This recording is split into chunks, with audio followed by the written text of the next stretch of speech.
오늘은 네 번째 믿음이란 무엇인가 하는 주제로 말씀 나누겠습니다. 믿는다는 말 너무 흔해가지고 굉장히 가벼워진 단어인 것 같아요. 정치인들만 보더라도 저를 믿어주십시오. 저에게 한 표를 행사하시면 틀림없이 제가 한 약속을 지키겠습니다. 우리는 그 말을 거의 안 믿죠. 그죠? 그리고 우리가 생각한 대로 투표도 합니다. 많은 사람들이 믿어요. 저는 믿습니다. 당신 종교가 뭡니까? 기독교입니다. 기독교? 그럼 무슨 종교인데요? 뭘 믿는 종교인데요? 하나님 믿습니다. 예수님을요. 성령님을 믿습니다. 성경을 믿습니다. 과연 그 믿는다는 의미가 무엇인지 모르고 우리가 이야기할 때가 간혹 있다 하는 겁니다. 믿음이란 감정이 아니에요. 그냥 생각이 아니에요. 또 내가 어떤 의지를 발동하는 것, 그 차원의 이야기가 아니라 믿음이란 삶의 방향을 결정짓는 중심축이라는 거예요. 전혀 섞일 수 없는 길이 있어요. 완전히 다른 길이에요. 제가 최근에 비유를 들은 건 백두산 가는 길과 한라산 가는 길은 완전히 달라요. 전혀 다른 길입니다. 여러분, 그러니까 내가 뭔가를 믿는다는 것은 내 삶의 방향을 정하는 거예요. 백두산으로 갈 건지 한라산으로 갈 건지 결정하듯이 내가 정하는 거예요. 동시에 두 목적지로 가는 비행기를 탈 수는 없어요. 한 곳을 정해야 되는 거예요. 그러니까 내가 믿는다는 건 바로 그렇게 내 방향을 정하고, 믿음이라는 것은 그 정한 방향의 중심축을 이루는 거예요. 다시 말하면 그 믿음이 모든 방향에 있어서의 시작점인 거죠. 과정도 믿음으로. 그래서 우리 그리스도인이 믿는다라고 했을 때는 그 말 속에는 이런 의미들이 포함되어 있어요. 한번 따라해 주실래요? 믿음으로 시작하고, 믿음으로 시작하고, 믿음으로 선택하고, 믿음으로 선택하고, 믿음으로 살고, 믿음으로 살고, 믿음으로 죽는다. 믿음으로 죽는다. 그러니까 삶의 방향이 믿음으로 결정됐잖아요. 그러니까 그 삶의 방향이 정해진 것에 따라서 내가 믿음으로 시작하는 거예요. 그리고 내 앞에 걸음을 걸어가는 동안에 선택의 순간이 올 때 믿음으로 선택하는 거예요. 그래서 선택한 믿음대로 믿음으로 살아가는 거예요. 그리고 인생의 마지막 마침표를 찍을 때 나는 믿음으로 죽는 거예요. 그러니까 오늘 이 본문, 우리가 잘 아는 본문이죠. 믿음하면 이 히브리서 11장을 이야기하게 되니까요. 이 말씀을 통해서 우리가 믿는다는 것이 무엇인지, 과연 나는 믿음이 있는 것인지 한번 진단해 보려고 합니다. 첫 번째, 우리가 서론적인 차원에서 이야기 드리는 것은, 나는 과연 그러면 내 삶의 방향을 어디로 정했냐?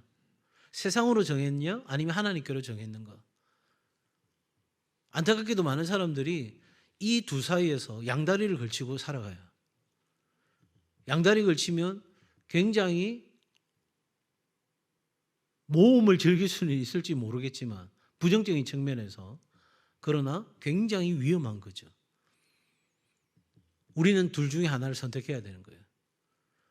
내가 세상이 좋다고 생각하면, 그 믿음이 내 안에 있다면 세상과 더불어서 살아가는 거예요. 먹고 마시고 즐기고, 뒤에는 어떻게 될지 생각 못하고 그냥 눈앞에 보이는 불나방처럼 살아가는 거예요. 반대로 내가 하나님을 믿는다면 그 방향으로, 보이지 않는 그 길, 나로 하여금 어떤 결단을 해야만 걸어갈 수 있는 그 길을 향해서 결정짓는 거죠. 먼저는 내가 어느 길에 서 있는지를 여러분 한번 생각하시면서 오늘 말씀을 나눴으면 좋겠어요.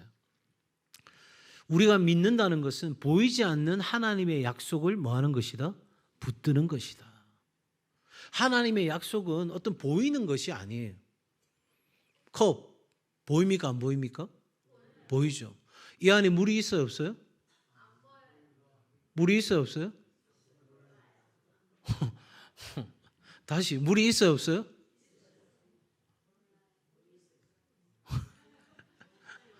아니, 몰라요? 있어요? 그까지는 없는데 없어요는 없네요. 네. 여러분, 이 컵은 보이는 거예요. 세상 사람들은 이 컵을 보면서 믿음이 있다고 이야기하잖아요.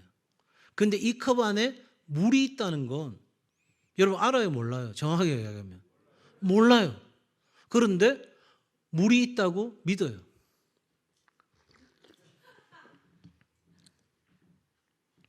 믿음은 내가 바라는 것들의 실제 상이에요.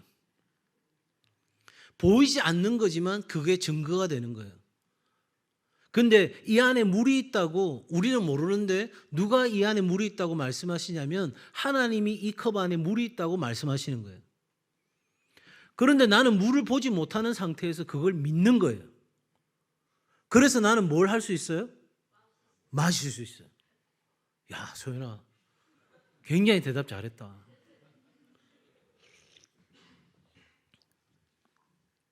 여러분, 적어도 이 실상이라는 것은 본질적인 실체예요. 그러니까 믿음은 막연한 기대가 아니에요. 아, 이 컵 안에 물이 있었으면 좋겠다. 여러분, 이건 믿음이 아니에요. 물이 있었으면 좋겠다라고 하는 건 바라는 거예요. 여러분, 믿음은 미래 시제가 아니에요. 이렇게 되었으면 좋겠다. 그건 소망이에요. 믿음은 이 컵에 물이 있다는 거예요. 현재형이에요. 성경에 소망이 역사를 가져온 예는 없어요. 이랬으면 참 좋겠는데요. 이랬으면 정말 괜찮겠는데요. 그런 소망에 하나님 역사가 일어난 게 아니라 이 컵 안에 물이 있다고 말씀하시는 하나님의 약속의 말씀을 믿습니다 하는 순간, 그리고 이 컵을 들고 마시는 순간 오병이의 기적이 일어났고 병든 자가 치유되어졌고 죽었던 자가 살아나는 역사가 일어났습니다. 믿음은 그거예요.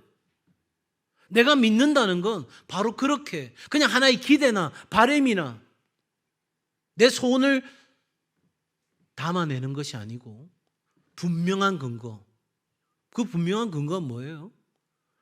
사람이 이야기하면 속일 수도 있어요. 마술은 속임수잖아요. 그죠? 그것처럼 우리를 눈속임할 수 있어요. 그런데 우리의 근거는 뭐냐면 하나님의 말씀이에요. 이게 왜 중요하냐? 하나님은 인생이 아니시니 시건치 않으시고 허투루 말씀하시는 법이 없어요. 그냥 말씀하시는 것이 없어요. 우리 청년들에게 하나님이 주시는 이 성경의 약속의 말씀이 그냥 주어진 게 아니에요. 하나님의 진리의 말씀으로 우리 가운데 주어진 하나님의 우리를 향한 역사하심의 근거가 되는 거예요. 우리가 하나님 앞에 부족한데 하나님이 어떻게 우리 삶에 역사할 수 있어요? 내 기도가 시원찮은데 어떻게 역사할 수 있어요? 하나님께서 이 말씀에다가 뭐라고 말했냐면 내 사랑하는 자, 영접하는 자, 곧 그 이름을 믿는 자들에게는 하나님의 자녀가 되는 뭐를 주셨어요?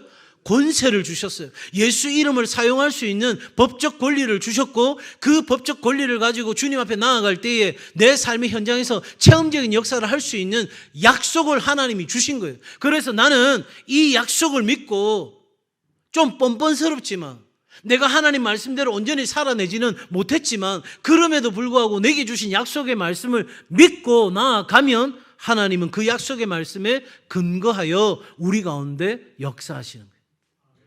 그러니 여러분, 믿음이라는 건 보이지 않는 이 약속의 말씀을 붙드는 거예요. 붙드는 거예요.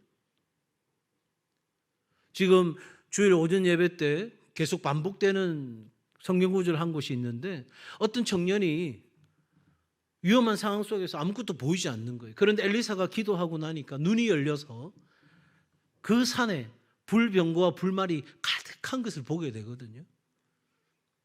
믿음의 눈이 열리기 전까지는 보지 못하는 거예요. 그런데 내가 보지 못한다고 없는 게 아니잖아요. 아주 쉬운 예화 하나 들까요? 여러분, 공기 보이세요? 야, 오늘 진짜 대답 잘한다. 너무 고맙다. 공기 보이지 않아요. 그런데 공기 있습니까? 없습니까? 있습니다. 어떻게 알아요? 내가 숨 쉬고 있잖아요. 내가 숨을 쉬고 있잖아요. 여러분, 우리가 하나님의 약속을 믿는다는 건 그냥 믿는 것이 아니에요. 이 약속을 믿고 살았던 수많은 사람들의 삶의 결과가 있어요. 성경에도 위대한 사람들의 이름들이 다 기록되어 있어요. 히브리서 11장에 그 이름들이 나와 있죠. 몸이 톱으로 두둥강에 나고 사자밥이 되어 있어서 그 원형 경기장에서 죽어가는 처참한 상황 가운데서도 그들은 뭐를 지켰다고요? 믿음을 지켰다고요. 히브리서 기자는 이렇게 이야기하죠. 우리가 뒤로 물러서면 하나님 기뻐하시지 않을 거다. 우리가 그러한 사람들과 함께 친구가 되었고 벗이 되어서 오늘 여기까지 왔는데 그 놀라운 믿음을 우리는 담대하게 지켜내고 굳건하게 지켜내고 인내함으로 그것을 지켜내야 된다. 그리고 많은 믿음의 선진들이 그렇게 살았어요. 제가 태국에 있는 현지 지도자들, 그 크리스찬들에게 집회할 기회가 있어서 말씀을 전할 기회가 있었어요. 한국 교회 부흥이 어디서부터 이루어졌는가? 제가 태국에 있는 지도자들한테 그렇게 선포했어요. 한국의 기독교는 피 묻은 복음이다. 주의 피값으로 사신 교회를 자신의 피 흘리기까지 지켜낸 사람들이 있었기에 오늘 한국 교회는 그 순교자들의 피 위에 세워진 교회들이다. 태국의 현지 지도자들이요. 당신들은 정말 그 복음을 위해, 교회를 위해 생명을 걸어본 적이 있는가? 그렇게 도전했던 적이 있습니다. 여러분, 그렇기 때문에 이 복음은 내 생명 걸만한 것으로 만나는 거예요. 왜? 그만큼 가치가 있으니까요. 그만큼 가치가 있으니까요. 진짜 우리가 복음에 대한 믿음이 있다면 우리 삶은 그런 결단까지 이어지는 거죠. 아우구스티누스 히포의 주교는 이렇게 이야기합니다. 믿음은 우리가 보지 못하는 것을 믿는 것이다. 보는 걸 믿는다고 하진 않죠. 이걸 우리는 컵이라고 믿습니다. 이런 바보가 있습니까? 이건 뭐죠? 컵이에요. 믿음이 필요 없어요. 그런데 이 컵 안에 있는 물이 있다는 걸 믿어요. 우리는 그 믿는 것을 보게 되는 거죠. 여러분, 그러니 우리의 믿음이라고 하는 차원이 바로 우리가 믿는 것을 보게 되는 것까지 이어지는 것이다. 그러니 여러분, 크고 원대한 비전을 가진다는 것, 그것도 하나님이 내게 주신 비전을 갖는다는 건 얼마나 중요한지 몰라요. 우리 특별히 청년들에게 제가 오전에 나누었던 말씀 중에 한 가지 말씀드리고 싶은 건, 하나님은 여러분의 수준과 여러분의 능력에 맞는 일을 말씀하시는 게 아니에요. 그러면 서울대학이나 하버드대학에 간 친구들에게 제일 크고 제일 원대한 꿈과 비전을 주는 게 맞는 거잖아요. 그런데 하나님은 글을 읽을 줄도 볼 줄도 몰랐던 한 사람에게 꿈을 주세요. 앞에 서면 누군가에게 더듬거리며 자신의 이야기를 발표도 할 수 없을 만큼 연약한 사람에게 하나님이 주시는 꿈이 있어요. 그건 누구 수준의 꿈이냐면 하나님 수준의 꿈인 거예요. 그리고 하나님은 그 모든 비전을 이룰 수 있는 능력이 누구에게 있어요? 누구에게 있어요? 하나님께 있어요. 우리에게 요구하시는 것은 하나님이 주시는 비전, 하나님이 주시는 지혜와 능력, 하나님이 이 모든 것을 이루어 가신다는 확실한 믿음 가지고 우리가 그 믿음으로 온전히 순종하면 하나님은 하나님의 일을 하시는 거예요.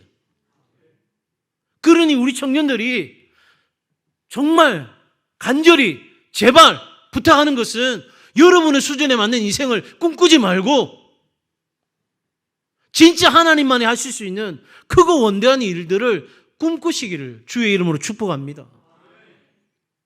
여러분, 궁수가 활을 쏠 때 5점, 4점 보고 쏘지 않아요. 몇 점 보고 쏘죠? 10점 보고 쏘는 거예요. 내가 아무리 실력이 부족해도, 아무리 능력이 부족해도 그 관역을 뚫어지게 보고 10점을 향해 쏘는 거예요. 그러다 보면 8점도 맞고 7점도 맞겠죠. 그런데 아예 처음부터 내 수준에서 내가 뭘 한다고, 나는 루저인데, 남들 앞에 내가 루저인 거 보이기 싫어서 온갖 잡동사니로 나를 뒤덮고 자존심 하나로 살아가는, 남들이 나를 어떻게 볼까, 그런 차원의 인생을 살아간다면 여러분, 그건 믿음 있는 사람의 길이 아니에요. 나는 비록 부족하지만 내가 믿는 것을 보게 될 줄로 믿습니다. 하나님, 내가 이 나라 이 민족을 더 나아가서 세계 열방을 섬길 수 있는 그런 삶이 되기를. 여러분, 왜 못 꿈꿉니까? 왜 도전을 못합니까? 아니요. 얼마든지 할 수 있습니다. 농부가 농사를 지을 때 뿌려진 씨앗을 매일 확인하며 자라갈 것을 기대하잖아요. 그죠? 언제 자랄까요? 저 씨앗이. 언제 꽃이 피고 열매를 맺을까요?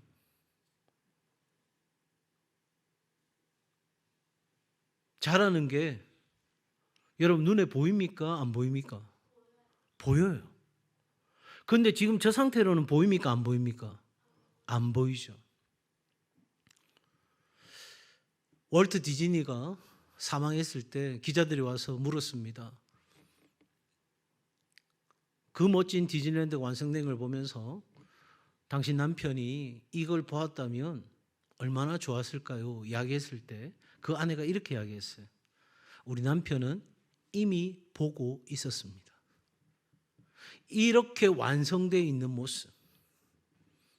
한동안 그래서 세상에 많은 사람들이 시크릿의 비밀 뭐 이래가지고 유행이 됐었죠.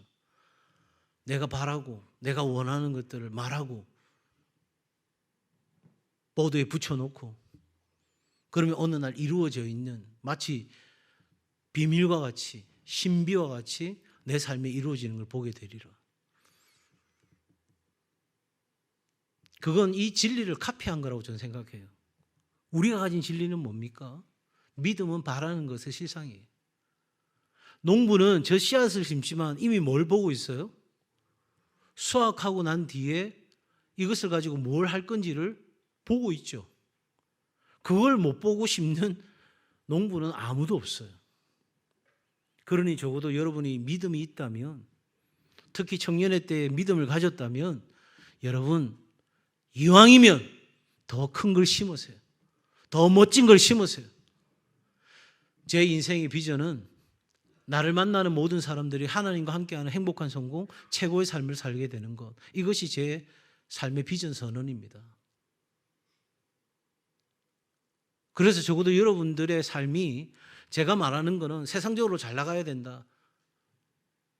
그 차원을 이야기하는 것이 아니라 적어도 하나님과 여러분 스스로는 내 안에 최고이신 그리스도가 살아계시고 내 인생은 하나님과 내 스스로 판단할 때에 최고의 삶이라고 말할 수 있는 그런 인생을 꿈꿔야 되는 거예요. 그리고 거기에 대한 거룩한 욕심이 있어야 되는 거예요.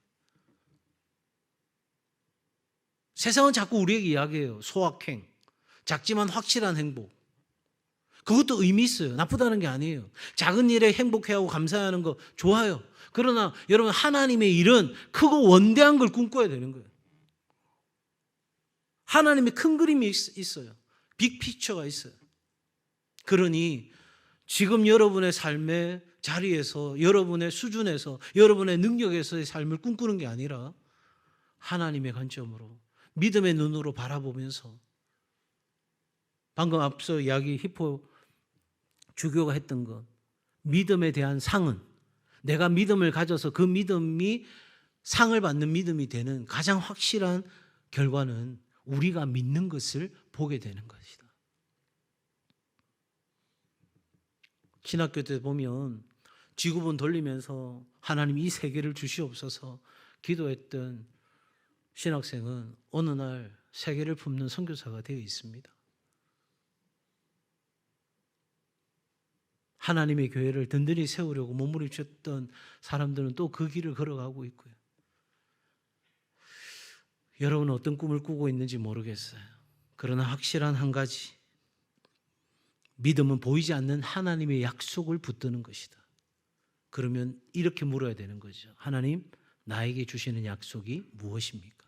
내가 붙들어야 될 약속이 무엇입니까? 여러분 그 약속을 붙들고 믿음의 길을 걸어가는 여러분 모두가 되기를 주의 이름으로 축복합니다. 두 번째로, 믿음은 삶의 방향과 결정을 바꾸는 뭐다? 능력이다. 능력이다. 믿음이 곧 능력이에요. 믿음이라는 건 믿음의 대상이 있다는 거잖아요. 그죠? 모호하고 막연하고 그냥 두리뭉실한 어떤 것, 애매모호한 것, 이거 믿는 게 아니라 우리는 누구를 믿어요? 하나님을 믿어요. 그리고 하나님이 말씀하신 하나님의 말씀을 뭐예요? 믿어요. 우리의 믿음의 근거는 확실해요. 애매모호하지 않아요. 희미하지 않아요. 그러므로 여러분, 믿는다는 것과 동시에 나는 그 믿음으로서 인한 능력을 가진다는 거예요. 그래서 그 능력 가지고 내 삶의 방향과 결정을 바꾸는 거죠. 아벨은 뭐로 더 나은 제사를 드렸어요? 믿음으로 더 나은 제사를 드렸어요.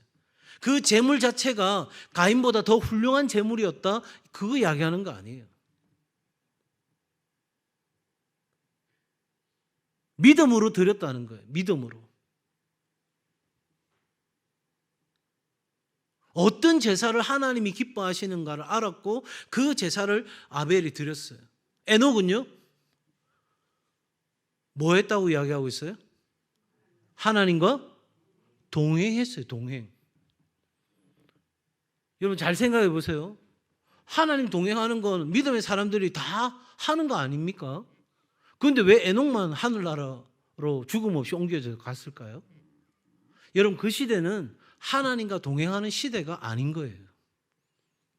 모두가 지금처럼 자기 속에는 옳은 대로 살아가던 시대예요. 하나님 없이 살아가는 시대예요. 하나님과 동행하는 건 생각도 안 하던 시대예요. 그런데 그런 시대에 살아가면서 세상과는 반대 정신으로 살아가는 거예요. 오전에도 제가 우리 성도들께 말씀 나눈 것처럼 그 몽골 땅에서 4년 동안 열심히 공부했고 한국어를 한국 사람만큼이나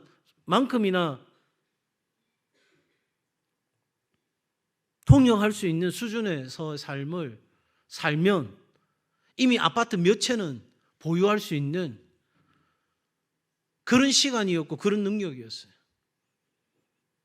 그런데 하나님 주신 한 가지 비전, 몽골의 아이들을 위한 그 아동의 권리를 보호하는 것을 위한 하나님의 부르심 앞에 응답했고 그 자매는 지금 18년 동안 몽골의 NGO 단체에서 자신의 부와 명예, 편리함, 편안함 다 내려놓고 동행하는 거예요. 왜 이 이야기를 소개하냐고요? 우리 그렇게 살지 않잖아요. 우리 그렇게 살지 않잖아요. 조금만 내게 손해되어도, 조금만 내가 피곤해져도, 조금만 내 감정이 흐트러지고 힘들어져도 우리 안 하잖아요. 여러분, 에녹은 그런 시대에서 하나님과 동행했어요. 믿음으로 행동했고 믿음이 자신들의 삶을 변화시켰고 그래서 그들은 온전히 그 말씀 앞에 순종하는 결단으로 살아가게 된 거죠. 믿음은 그런 것이에요. 따라서 우리의 믿음에는 반드시 뭐가 있어요? 시험이 찾아와요. 테스트가 있어요. 이건 사단이 주는 유혹으로서 시험이 아니에요. 하나님의 테스트가 있다고요. 진짜 믿음을 가졌는가? 진짜 믿음의 사람인가? 여러분 어떻게 아냐고요? 시험해봐야 되는 거예요. 어려운 일 닥쳐봐야 아는 거예요. 그냥 편안한 곳에서 공동체 생활하면서 형제 자매할 때는 다 사랑하는 줄 알았어요. 그런데 아우리치 나가서 선교여행 가는데 3개월 4개월 동안 계속 아우리치를 가는데 재정이 떨어지고 먹을 것이 없고 전부 다 잠자리가 불편해지고 여러 상황들이 굉장히 어려운 상황이 되면서 서로가 가장 민감할 때 아주 작고 사소한 거. 왜 김치 더 먹었냐? 평상시에 생각하면 아무것도 아니에요. 평상시에 좋을 때는 뭐 다 먹으라고 이랬는데 나중에 다 떨어지는 상황이 되니까 아이들이 놀다가 부딪히니까 그게 부모의 싸움이 됩니다. 여러분 그래서 하나님은 우리에게 그 믿음을 반드시 테스트하는 거예요. 그 테스트를 통과해야 그 믿음이 진짜 믿음, 신뢰할 수 있는 믿음이 되는 거예요. 그러니 우리 청년들, 우리 장년들도 마찬가지고요. 내게 믿음이 시험이 없을 거라고 기대하지 마세요. 하나님은 마라에서 그 쓴물 앞에서 이스라엘 백성들을 시험해 보셨다고 이야기하고 있어요. 하나님 반드시 우리를 시험하시는 테스트가 있어요. 우리의 믿음이 진짜 믿음인가 달아보는 거예요. 그러니 여러분, 오늘 우리의 믿음이 삶의 방향을 결정짓고 우리가 그 방향을 결정짓는 삶을 살아내는 능력이라는 사실을 기억하고 아벨처럼, 에녹처럼, 그리고 믿음의 많은 선진들처럼 믿음으로 시작하고 믿음으로 선택하고 믿음으로 살고 믿음으로 생을 마치는 그 여정을 우리는 끊임없는 시험을 통과하면서 걸어갈 수 있기를 또한 주의 이름으로 축복합니다. 여러분에게 먼저 질문 하나 드립니다. 나는 하나님을 믿는다고 말하면서 실제 삶에서 어떤 결정을 내릴 때 하나님을 기준으로 내리고 있는가? 아마 우리 청년들에게 제일 중요한 문제는 취업과 결혼의 문제 아니겠어요? 진로의 문제겠죠. 그 결정을 내릴 때 뭘 기준으로 내리고 있냐는 거예요. 얼마나 돈이 되냐? 얼마나 편안하냐? 얼마나 내가 사람들의 인정과 박수갈채를 받을 수 있는가? 저는 여러분들이 무조건 고생을 해야 된다는 게 아니에요. 하나님은 우리가 하나님을 기뻐할 때 하나님 가장 기뻐하시는 분이세요. 그러니까 하나님은 내가 잘하고 좋아하는 것 가지고 하나님 영광 위해서 살기를 원하시는 거예요. 무언가를 내가 선택해야 될 때, 앞서 제가 믿음으로 선택한다고 했잖아요. 그러니까 내 기준이 하나님을 기쁘시게 하는 선택인가? 진짜 하나님이 나로 하여금 살기 원하는 그런 삶인가를 물어야 되는 거죠. 그래서 지금은 내가 다른 어떤 기업에 취업하는 것보다 연봉이 조금 적을 수는 있어요. 그러나 진짜 하나님이 원하시는 그 뜻을 따라서 내가 결정할 때 하나님은 언젠가 내가 생각하지 못했던 하나님이 주시는 보상이 있을 줄로 믿습니다. 그 보상은 세상적인 가치의 어떤 돈이나 어떤 자리나 이런 차원의 이야기가 아니에요. 하나님이 필요하다면 자리도 올리시겠죠. 하나님 필요하시다면 재정을 주시겠죠. 그러나 그 모든 것들은 시험을 통과해야 되는 거예요.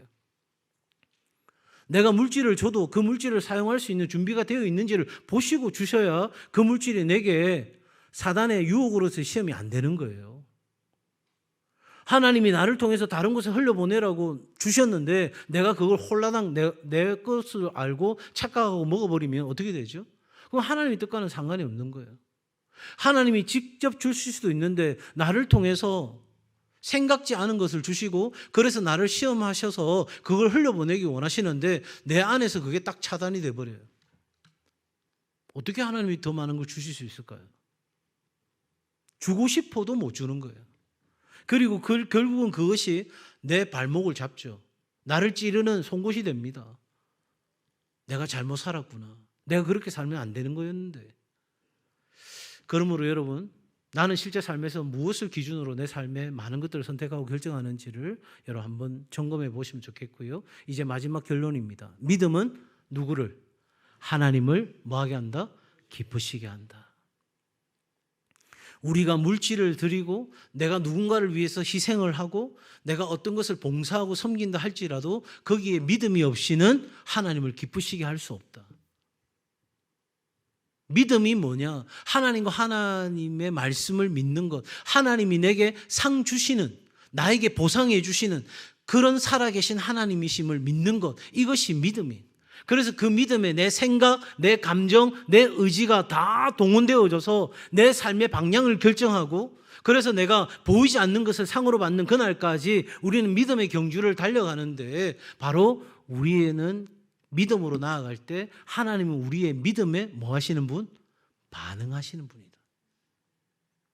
하나님이 가만히 이렇게 계시다가 우리가 막 떠들고 막 쌩 난리를 쳐도 하나님 꼼짝도 안 하시고 가만히 계시다가 우리가 하나님을 믿는 믿음으로 하나님의 말씀을 믿는 믿음으로 내가 주님 앞에 나아갈 때 하나님이 놀랍게 일하시기 시작하시는 거예요. 믿음이 무엇인지를 나누었습니다. 믿음으로 산다는 것이 어떤 의미인지도 여러분에게 전했습니다.